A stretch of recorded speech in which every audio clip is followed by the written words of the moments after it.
ನನ್ನ ನೆಚ್ಚಿನ ಗುರುಗಳೇ, ನನ್ನ ಹೆಸರು ಸಾನ್ವಿ. ನಾನು 4ನೇ ತರಗತಿಯಲ್ಲಿ ಓದುತ್ತಿದ್ದೇನೆ.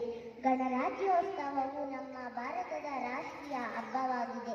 ನಮ್ಮ ದೇಶಕ್ಕೆ ಆಗಸ್ಟ್ 15, 1947ರಂದು ಸ್ವಾತಂತ್ರ್ಯ ಸಿಕ್ಕರೂ ನಮ್ಮದೇ ಆದ ಕಾನೂನು ಮತ್ತು ಸಂವಿಧಾನ ಜಾರಿಗೆ ಬಂದದ್ದು ಜನವರಿ 26, 1950ರಂದು. ಅಂದಿನಿಂದ ಭಾರತವು ಒಂದು ಸಾರ್ವಭೌಮ ಪ್ರಜಾಸತ್ತಾತ್ಮಕ ಗಣರಾಜ್ಯವಾಗಿ ಹೊರಹೊಮ್ಮಿತು.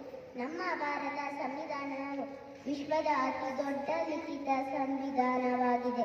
ಇದರ ಶಿಲ್ಪಿ ಡಾಕ್ಟರ್ ಬಿ.ಆರ್. ಅಂಬೇಡ್ಕರ್ ಅವರನ್ನು ಸ್ಮರಿಸೋಣ. ಈ ದಿನ ರಾಷ್ಟ್ರಧ್ವಜವನ್ನು ದೇಶದೆಲ್ಲೆಡೆ ಹಾರಿಸುತ್ತಾರೆ.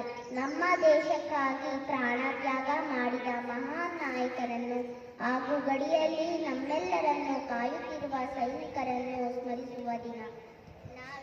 ನಾವೆಲ್ಲರೂ ನಮ್ಮ ದೇಶವನ್ನು ಪ್ರೀತಿಸೋಣ ಮತ್ತು ಗೌರವಿಸೋಣ.